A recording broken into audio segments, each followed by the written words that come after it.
नए लोगों को, युवाओं को इस क्षेत्र में आने के लिए प्रेरित कर सके।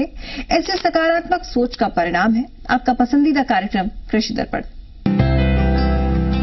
हरिमन हारे नहीं, जीती ऐसी जंग, बड़े बड़े देखकर रह गए दंग। खोज निकाली ऐसी किस्म, कश्मीर हो या कन्याकुमारी, तपती धरती पर भी उगेगा सेब। कृषि दर्पण। आपने सुना होगा कि सेब की बागवानी ठंडी जगहों पर होती है और देश में सेब कश्मीर और हिमाचल के नाम पर ही बिकते हैं। क्या आपने कभी ये सोचा, जहां गर्मी के दिनों में तापमान 46 डिग्री सेंटीग्रेड तक पहुंच जाता है, वहां भी सेब की बागवानी की जा सकती है और इन पौधों से मिलने वाले फल का स्वाद, आकार और मिठास भी पहाड़ों के सेब जैसा हो। नामुमकिन को भी मुमकिन कर दिखाया है हरिमन शर्मा ने, जिसने अपनी सफलता के रास्ते में अपनी गरीबी और मजबूरियों को आड़े नहीं आने दिया। उन्होंने सेब की ऐसी वैरायटी खोज निकाली जो बड़े बड़े डिग्रीधारी और वैज्ञानिकों के लिए भी अचंभे का विषय बना हुआ है, जिसकी धूम देश में दक्षिण भारत से लेकर उत्तर भारत तक है। देखिए कृषि दर्पण की ये खास रिपोर्ट।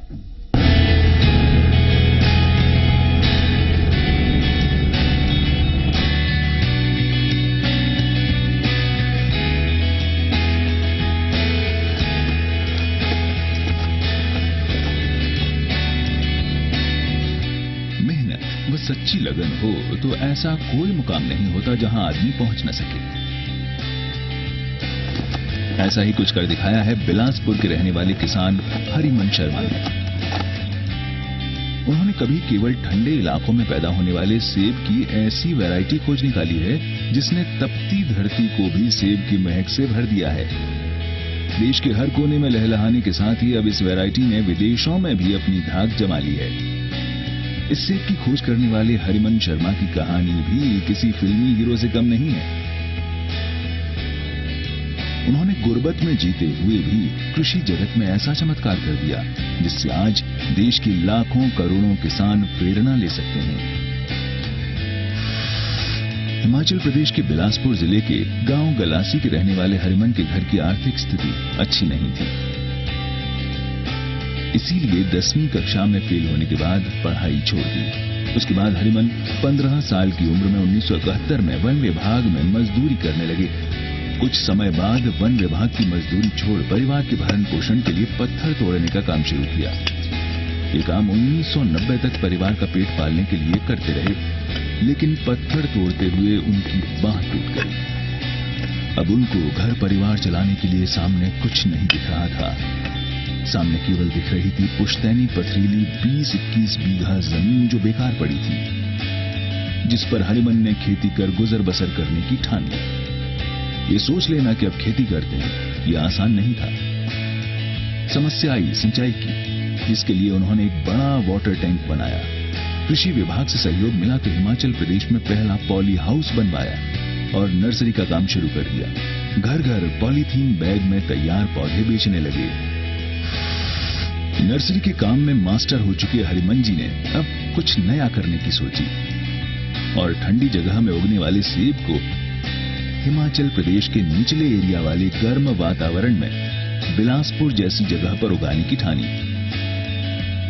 और एक बीज से सेब का पौधा तैयार किया।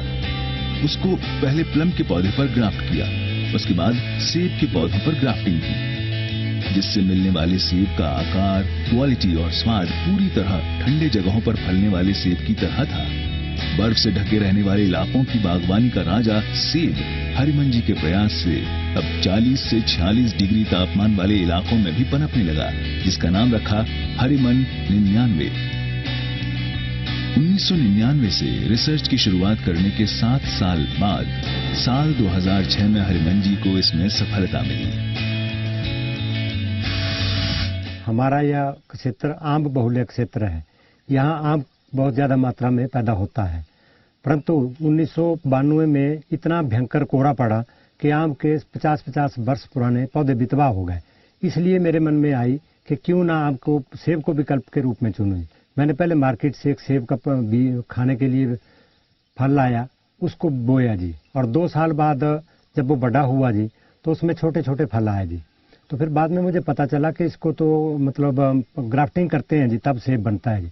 तो मैंने सबसे पहले सेब का पौधा यहाँ नहीं होता था, मैंने इसको पल्लम पे मल्टीप्लाई किया, जो एक जंगली पौधा यहाँ पे होता है, उस पे किया तो इसकी सुधार आया इसके गुणवत्ता में थोड़ा ही। फिर बाद में मैं शिमला से सेब के 50 पौधे लाया और उन पे इसको ग्राफ्टिंग करना शुरू किया। सफलता मिलने के बाद देश के हर कोने में सेब की बागवानी की जा सके, उसके लिए हरिमन जी ने इसकी साइंस एंड टेक्नोलॉजी विभाग की नेशनल इनोवेशन फाउंडेशन की मदद से गर्म जलवायु वाले इलाकों में ट्रायल शुरू कर दी और कर्नाटक, पंजाब, हरियाणा और जम्मू कश्मीर सहित देश के 29 राज्यों में ट्रायल किया, जो सफल रहा। बिलासपुर, हमीरपुर, कांगड़ा, ऊना, मंडी और सोलन में अभी तक 1,90,000 पौधे लगाए जा चुके हैं और देश में इस वैरायटी के 2.25 लाख सेब के पौधे लग चुके हैं। 6,000 किसानों ने इसे अपनाया।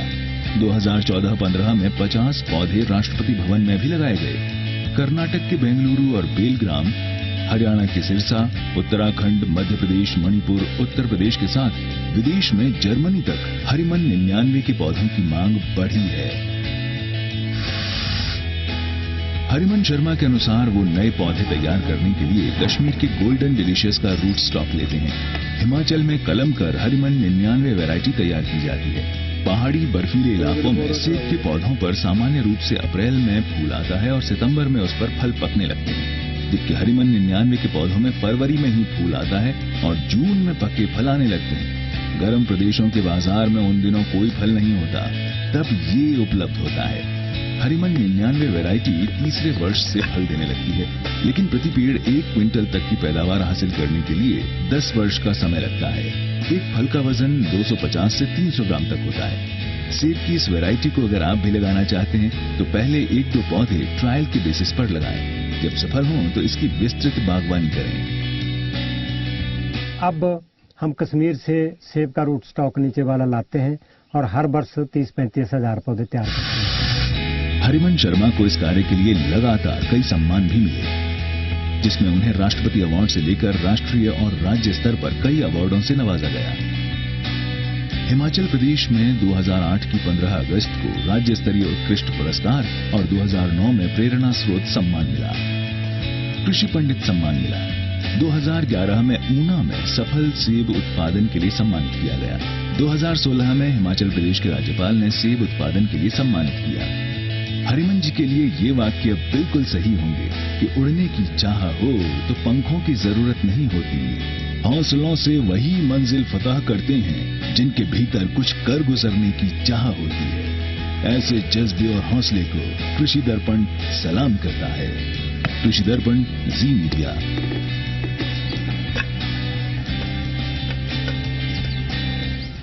जरा सोचिए, अगर कोई व्यक्ति आधा लीटर रासायनिक कीटनाशक पी ले तो परिणाम क्या होगा। ये ज्यादा चौंकाने वाली बात नहीं, अंजाम बस एक ही हो सकता है, दर्दनाक और दुखदायी मौत। लगभग इन्हीं हालात से आज का हर एक व्यक्ति गुजर रहा है।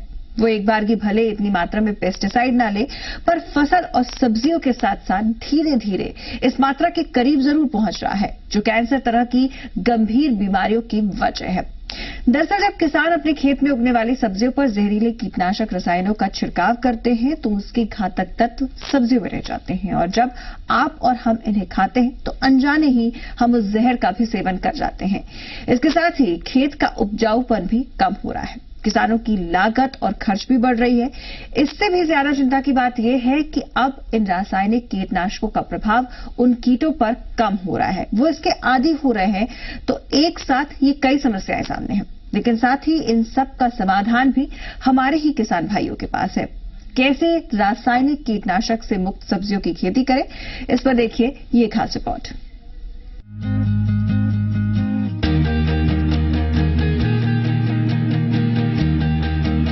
शहरी लोगों को बहुत शिकायतें होती हैं, खासकर सब्जियों को लेकर। उन्हें लगता है कि शुद्ध हवा पानी के साथ शुद्ध सब्जियां बस गांव वालों को ही नसीब हैं। उन्हें तो बासी या फर्टिलाइजर पेस्टिसाइड्स के साथ साथ प्रिजर्वेटिव से भरी सब्जियां ही खानी पड़ेंगी, पर ऐसा है नहीं। अगर शहरों में रहने वाले लोग थोड़ी समझदारी से जरा सी मेहनत करें तो खुद अपनी जरूरत भर की सब्जियां और फल उपजा सकते हैं। आप कहेंगे यहाँ शहरों में घर पर घर चढ़े हुए होते हैं, इसमें भला खेती कैसे की जा सकती है, इसके लिए जगह कहाँ है। पर आज के दौर में ऐसे सवाल बौने पड़ गए हैं। कुछ लोग जो हमेशा कुछ नया और बेहतर करना चाहते हैं, उन्होंने इसके लिए रास्ता बना दिया है। ऐसे ही लोगों में से हैं मुरादाबाद के दीपक मेदर रत्ना। उन्होंने घर की छत पर तरह तरह की सब्जियां उपजाकर लोगों को हैरान कर दिया है। इसमें हैरानी वाली बात यह है कि ये सब उन्होंने बिना मिट्टी के किया है। इस मॉडल को उन्होंने नाम दिया है रूफटॉप मॉडल, जिसमें इस बात का खासा ख्याल रखा जाता है कि छत पर सब्जी लगाने से आपकी छत पर अधिक भार न पड़े और साथ ही सब्जी उगाने में खर्च भी कम आए। देखिए इसके लिए वो कैसे अपनी खेत यानी अपनी छत की तैयारी करते हैं। जो बाजार के अंदर सब्जियां मिल रही हैं उसके ऊपर इतना कीटनाशकों का छिड़काव हो रहा है और वो बाजार में आ जाती हैं, तो तेलीय कीटनाशक होने की वजह से हम उसको कितना भी धोते हैं लेकिन वो तेल उसमें से छूट नहीं पाता है और हम वो उसको अल्टीमेटली हम लोगों को खाना पड़ता है। तो हमने ये सोचा एक रूफ टॉप मॉडल बनाया जाए जहां पर एक ऐसा शुरू किया जाए कि खेत छत के ऊपर हमारे वजन भी ना हो। पिछले 1 वर्ष से इसको हमने शुरू किया है और पिछले साल भी हमने इसके ऊपर लौकी, तुरई, खीरा, मक्का ऐसी क्रॉप ली थी। इस बार फिर हमने ये टमाटर, शिमला मिर्च, बैंगन, गोभी, ब्रोकली, पालक, धनिया इस तरीके की फसलें हमने इसके ऊपर इस बार भी ली हैं। अपनी छत पर ऐसी उपज से जाहिर है आपको बेहद खुशी होगी, लेकिन आपकी ये खुशी तब और बढ़ जाएगी जब आप जानेंगे कि टेरेस गार्डन के अन्य विकल्पों की तुलना में ये तकनीक बेहद सस्ती और आसान है। टेरेस गार्डन में परंपरागत तरीकों में छत पर अलग तरह का निर्माण कार्य करना पड़ता था या फिर पॉलीथीन की मोटी शीट बिछाकर मिट्टी की परत डाली जाती थी। लेकिन दीपक के इस मॉडल में महज 60-70 रुपए के थर्मोकोल के डब्बे, हर डब्बे में 100 रुपए की कोकोपिट और 30-40 रुपए से कम की कंपोस्ट से आपका काम चल जाएगा और ऐसे डब्बों से आप 3 साल तक उपज ले सकते हैं। एक बॉक्स ये खाली बॉक्स हैं जो हमको लगभग मछली बेचने वाले लोग हैं वो 60 से 70 रुपए से हमसे ले लेते हैं और ये हमें बॉक्स दे देते हैं। इसके अंदर हम 2.5 किलो कोकोपीट डालते हैं तो जो 100 रुपए की कॉस्ट करती है लगभग यहाँ पर आकर के, और 3.5 किलो करीब वर्मी कंपोस्ट डालते हैं। हम वर्मी कंपोस्ट हम खुद भी बना रहे हैं लेकिन कोई भी आदमी 10 रुपए किलो तक खरीद सकता है, तो 35 रुपए और 100 लगभग 200 रुपए से 250 रुपए के बीच में इसकी कॉस्ट आ जाती है। और एक बार ये बन गया तो 3-4 साल तक इसमें कुछ करने की जरूरत नहीं होती है, केवल समय अनुसार पौधा बदलना होता है। इस तरह अगर आपने 800 स्क्वायर मीटर में इस तकनीक से खेती की हुई है तो आप 35 से 40 लोगों के लिए लगभग 60% सब्जियां अपनी छत पर ही उगा लेंगे। आइए जानते हैं इसकी खेती करने की तकनीकों के बारे में। 800 मीटर एरिया है जो यहाँ पर कर रखा है हमने, और हमारे यहाँ पे करीब 35-40 लोग रहते हैं, उनके लिए पूरी सब्जी की व्यवस्था इसमें हो जाती है। हमारी जो 60% नीड है वो यहीं से पूरी हो जाती है। ये 2 बाई 1.5 का बॉक्स है, 2 फीट लंबा, 1.5 फीट चौड़ा और 15 इंच गहरा बॉक्स है।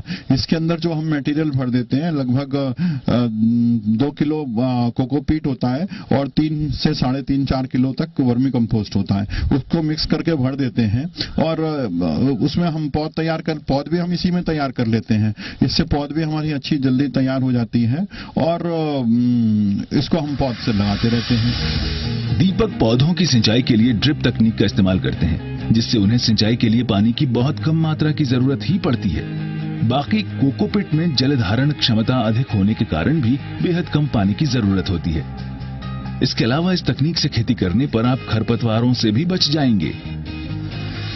यहाँ तो हमने पूरा एक ड्रिप मॉडल लगाया हुआ है, ड्रिप को हम हर 10वें दिन 8वें दिन जो है 10 मिनट के लिए खोलते हैं, तो हमारे पूरे जितने भी बॉक्सेस लगे हुए हैं उन सब के अंदर पानी पहुंच जाता है। कोकोपीट होने की वजह से क्या होता है कि इसके अंदर जल धारण क्षमता बहुत बढ़ जाती है, और जल धारण होने की वजह से अगर हम इसको 8-10 दिन तक भी पानी ना दें तो पानी की कोई आवश्यकता नहीं होती, उसके अंदर इतनी नमी बरकरार रहती है। वर्मी कंपोस्ट की वजह से इसके अंदर घास वगैरह नहीं उगती है, क्योंकि उसके अंदर कोई ऐसे बीज नहीं होते जिससे ये घास उगे। दीपक ने जिस तरह से छत के ऊपर सब्जियां उगाई हैं, उसमें आपके संसाधनों के बेहतर उपयोग की बात भी छिपी है। जरा सोचिए, छत की बर्बाद की जा रही जगह का इस तरह कितना अच्छा उपयोग हो सकता है। दीपक ने इसी अर्बन फार्मिंग की सोच के तहत इस तरह की खेती पर फोकस किया है। वो कहते हैं कि इसमें बहुत ज्यादा ध्यान देने की या देखभाल की जरूरत नहीं होती।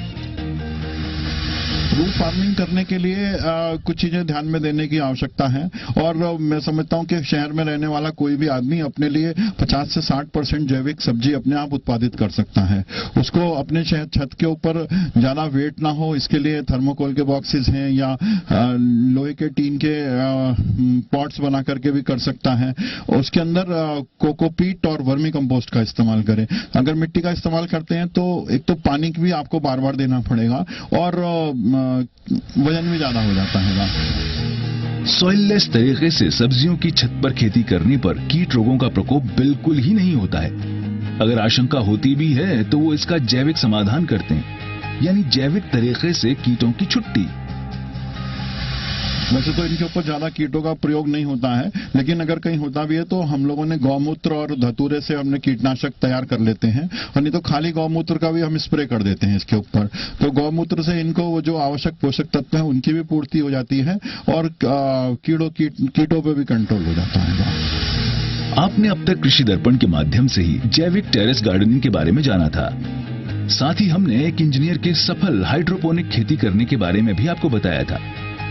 अब दीपक जी की ये तकनीक, जिनमें ये दोनों विधियां शामिल हैं और ये बेहद आसान और सस्ती भी हैं, इनका उपयोग कर शहरों के साथ साथ गांव के लोग भी अपनी जरूरत भर की सब्जियां अपनी छतों पर उपजा सकते हैं। इससे अच्छे स्वास्थ्य के साथ ही पैसों की सीधी बचत भी कर सकते हैं और इन सब से अलग अपनी छत पर हरियाली बिखेरने का एहसास तो अनमोल है ही। कृषि दर्पण, जी मीडिया। दुधारू पशु में यूं तो कई तरह के रोग होते हैं, लेकिन कुछ रोग ऐसे हैं जो सीधे दूध उत्पादन को प्रभावित करते हैं, जिससे पशुपालकों को भारी आर्थिक नुकसान उठाना पड़ता है। ऐसे रोगों में प्रमुख है थनैला रोग। अगर सही जानकारी हो तो आप ये रोग अपने पशुओं को होने से पहले बचा सकते हैं। साथ ही अगर रोग का संक्रमण हो चुका है तो इसे शुरुआती अवस्था में ही रोक सकते हैं। जानिए थनैला रोग के लक्षण और इसके प्रमुख कारण।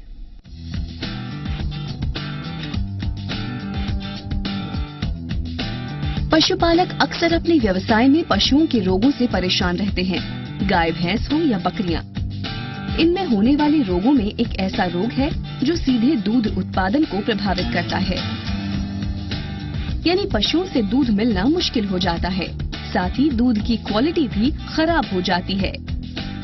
ये रोग है पशुओं के थन को प्रभावित करने वाला मेस्टाइटिस यानी थनैला रोग। थनैला अक्सर साफ सफाई के अभाव में होता है। आप इस बात से अंदाजा लगा सकते हैं कि देश में लगभग 60% गायें भैंसें इस रोग से पीड़ित हो जाती हैं। इसके कारण दुग्ध उत्पादकों को कई हजार करोड़ रुपए का नुकसान उठाना पड़ता है।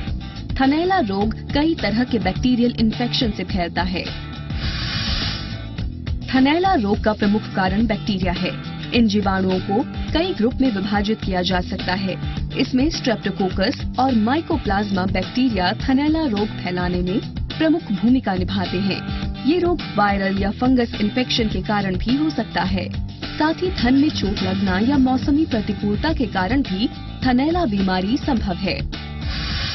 जैसे ही भैंस या गाय ब्याती हैं, उसके बाद अगर कोई हम साफ सफाई ना रखें तो वहां से कीटाणु थन के छिद्र के रास्ते से अंदर चले जाते हैं और उससे सारे के सारे थनों के अंदर और सारी लेवटी के अंदर कीटाणु फैल जाते हैं। उससे पूरा सूजन आ जाती है। थनैला रोग फैलने की 3 अवस्थाएं प्रमुख होती हैं। सबसे पहले बैक्टीरिया थन में प्रवेश करता है। इसके बाद संक्रमण पैदा करता है, जिससे थनों में सूजन हो जाती है। सबसे पहले बैक्टीरिया बाहरी थन नलिका से अंदर वाली थन नलिकाओं में घुसते हैं, वहां अपनी संख्या बढ़ाते हैं। फिर थन के टिश्यूज यानी स्तन ऊतक कोशिकाओं को क्षति पहुंचाते हैं। इससे थन ग्रंथियों में भी सूजन आ जाती है। मुख्य लक्षण जो हैं वो थनों का सूजना, थनों का फटना, दूध का फटना, दूध में छेछड़े आने और दूध में पीलापन आना या दूध का ना आना और कम आना, ये मुख्य लक्षण हैं। रोग फैलने का प्रमुख कारण साफ सफाई की अच्छी व्यवस्था न होना है। थनैला का बैक्टीरिया पशुओं की थन नलिका से अंदर प्रवेश कर रोग उत्पन्न करता है।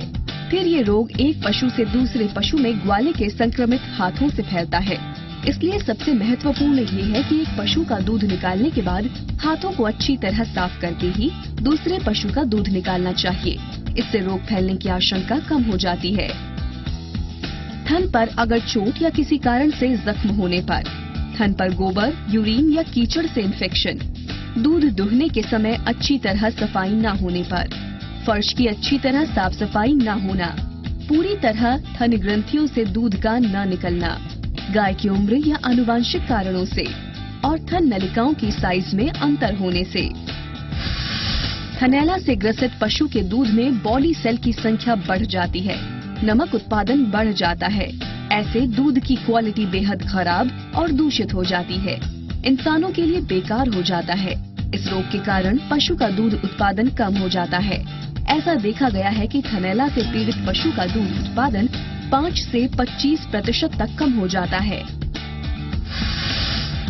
थनैला रोग की रोकथाम जरूरी है क्योंकि ये एक संक्रामक रोग है और एक पशु से दूसरे पशु में फैलता है।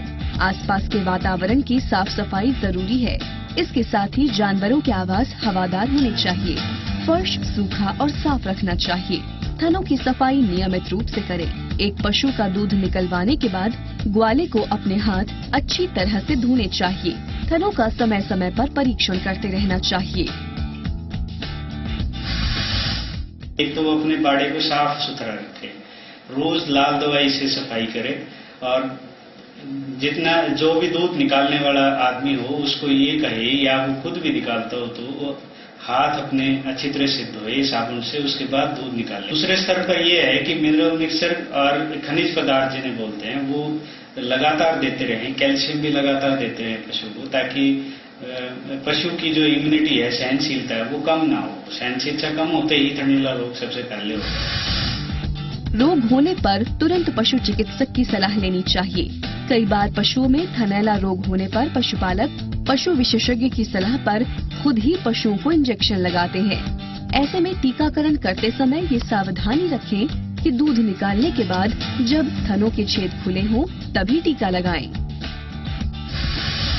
दवाइयों को देने का है कि एक प्रशिक्षित पशु चिकित्सक जो कि हमारे हर जगह पर पशु चिकित्सक वेटरनरी सर्जन के नाम से होते हैं, उनसे इलाज कराया जाए। यह इंजेक्शन का पूरा हिस्सा पूरी टिप थन के छिद्र में न डाले, सिर्फ ऊपरी हिस्सा डाले ताकि दवाई जाने का रास्ता हो। वो भी दूध निकालने के बाद जब छिद्र खुले होते हैं तभी डाले। अगर दिन में बाकी समय छिद्र बंद होते हैं तो इससे पूरा डालने के ऊपर उसमें घाव हो जाता है और थन सारा का सारा फट जाएगा। उसके कारण थनैला रोग और ज्यादा फैल जाता है। इस तरह थनैला रोग के बारे में पूरी जानकारी रखकर आप इस रोग को फैलने से पहले रोक सकते हैं और बड़े नुकसान से बचकर अपनी डेयरी से लाभ पा सकते हैं। कृषि दर्पण, जी मीडिया।